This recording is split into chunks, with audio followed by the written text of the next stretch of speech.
Enregistre.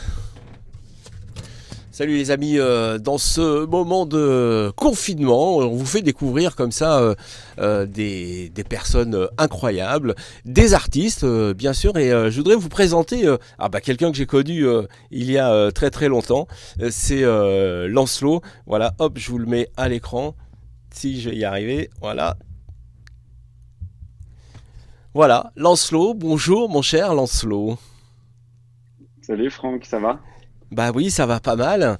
Euh, j'allais dire, tu es auteur, compositeur, interprète, hein, c'est ça? C'est ça exactement, ouais. Je fais tout seul dans mon petit studio portable que je peux emmener un peu de partout, donc je fais appel qu'à moi-même, ouais, la plupart du temps. Ouais, finalement, il y a pas de frontière pour toi, c'est un seul métier, hein, jusqu'à la vidéo, hein.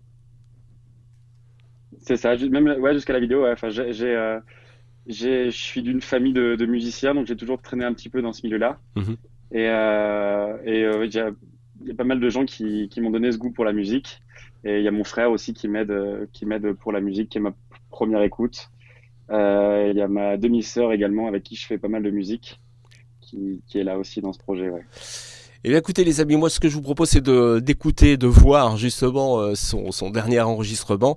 Il s'agit de Kundera, c'est un hymne à la nature, regardez.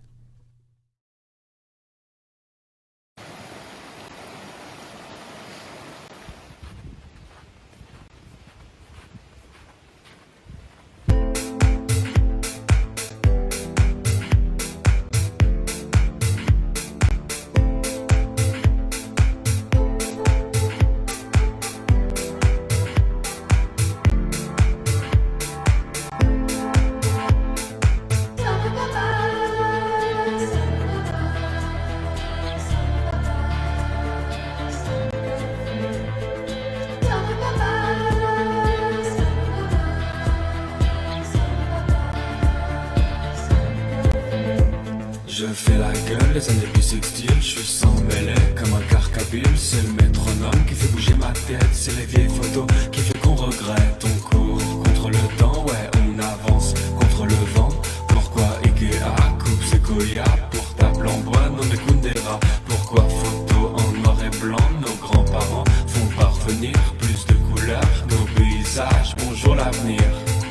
Plus de rouge sur nos mains que sur un red carpet. C'est le bordel que dans ma tête, les images tournent en bout comme un gif sur un red carpet.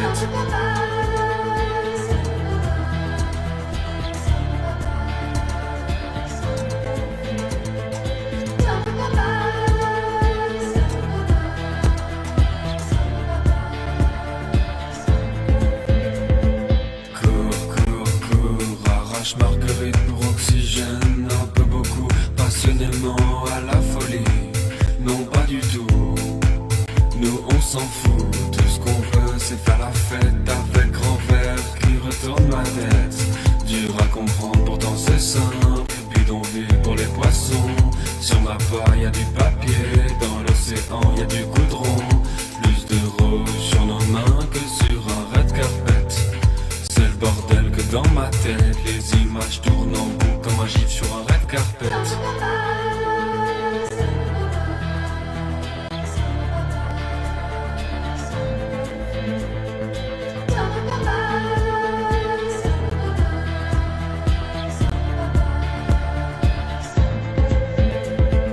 Bosse et travaille dur, élève tes gosses et serre-toi la ceinture. La confiture, le café noir dans le fond de ta tasse, le désespoir. Rêve de valise, de paysage, nouvelles odeurs, sans kérosène. Particules fines, rêve de pollen, le crépuscule, rêve de sommeil. Mister Freeze devient mentalo.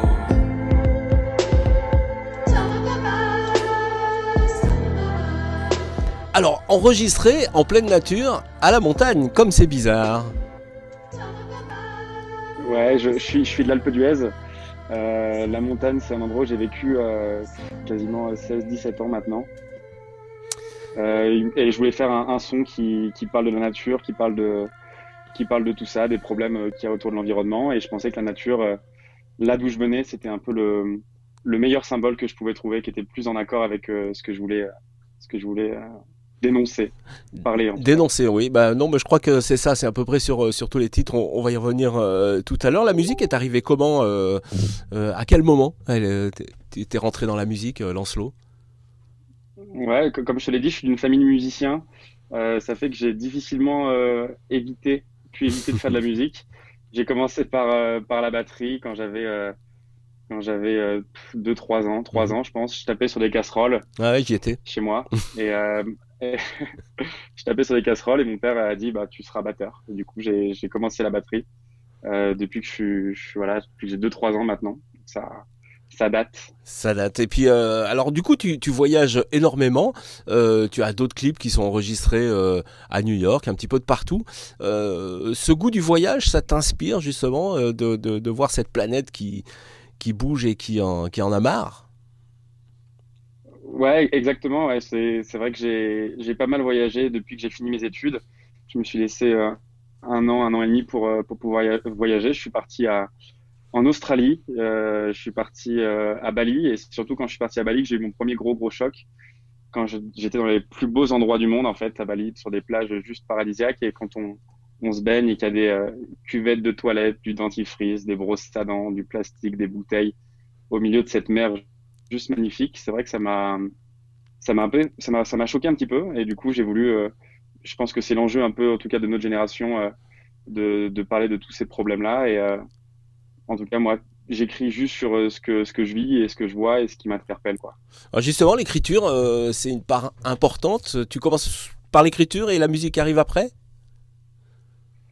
Ça dépend. J'écris beaucoup depuis longtemps. J'écrivais pas forcément avec un style défini. Euh, Ça dépend. Souvent, je commence par l'écriture. Après, il y a la musique et suivant la musique, j'adapte encore une fois l'écriture par rapport au rythme de la musique, par rapport au nombre de vers que je veux mettre pour que ça rentre bien dans le tempo, en fait. Et la musique, Ça dépend. Je commence soit par la musique. tu fais tous les Ouais, instruments? je commence soit par la musique. Vas-y, tu commences par les instruments? Ouais, ouais. Mhm. Ouais, écoute, je commence par les instruments, souvent. Mhm. J'ai mon petit clavier maître que j'ai Ouais. là, en plus, parce que c'est mon bureau aussi de musique ici. J'ai mon petit clavier maître qui est là. Yes. Et, et ouais, je commence comme ça, avec des mélodies, je cherche pas mal. Mhm. J'apprends le piano comme ça au fur et à mesure, parce que c'est pas du tout mon instrument à la base.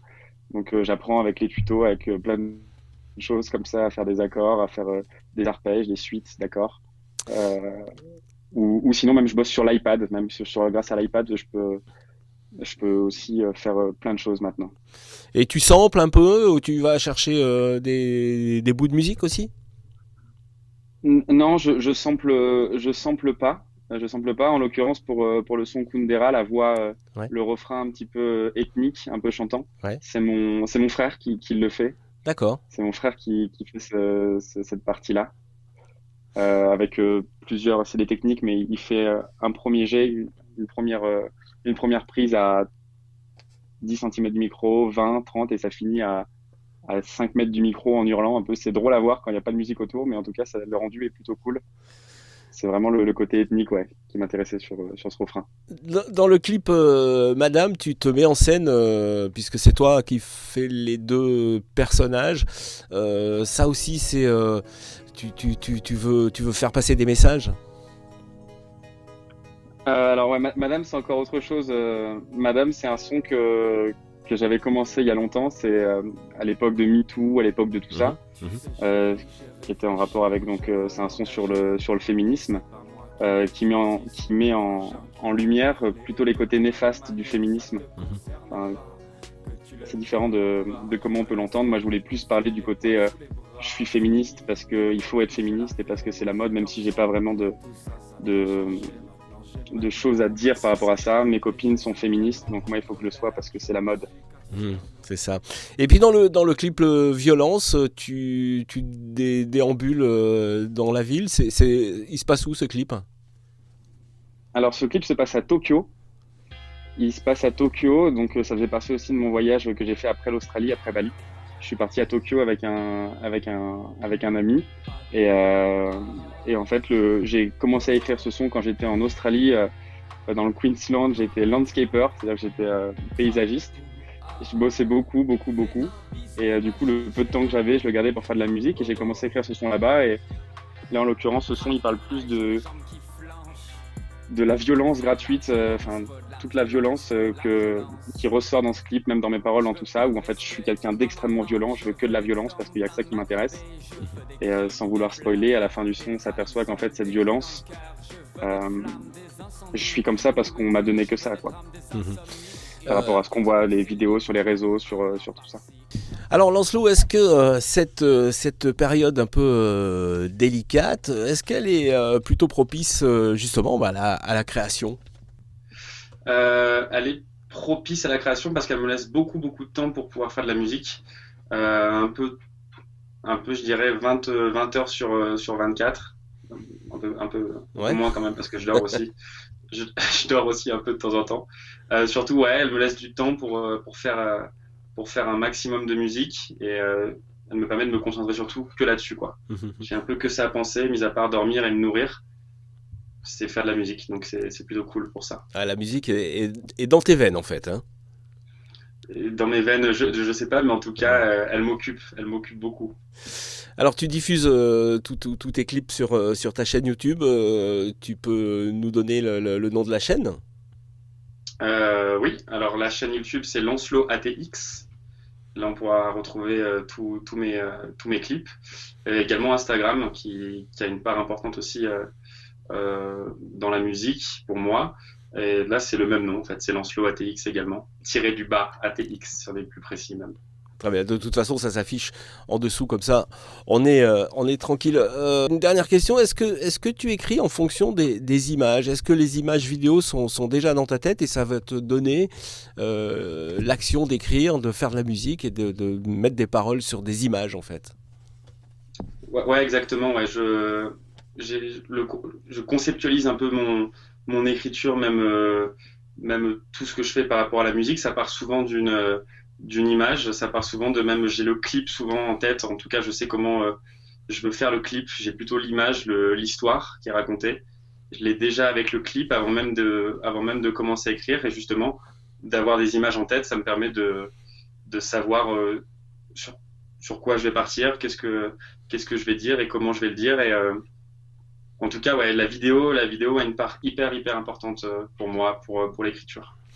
Bah écoute Lancelot, en tout cas on compte sur toi pour parler de nous, de notre planète, de tous ces messages que tu fais passer auxquels on adhère complètement. Et en tout cas avec Immédiat, on va adhérer, on va te suivre et puis on va diffuser tes clips. Prochain clip, ça sera dans combien de temps Lancelot?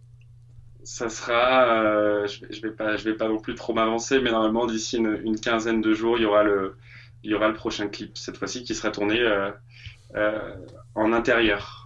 Parce que j'ai les outils, on a tous finalement les outils nécessaires pour tourner le clip. Et là, en l'occurrence, c'est un clip qui va être tourné de manière assez évidente, sans vouloir trop spoiler, assez évidente, mais en même temps, c'est un outil qu'on sert très très souvent.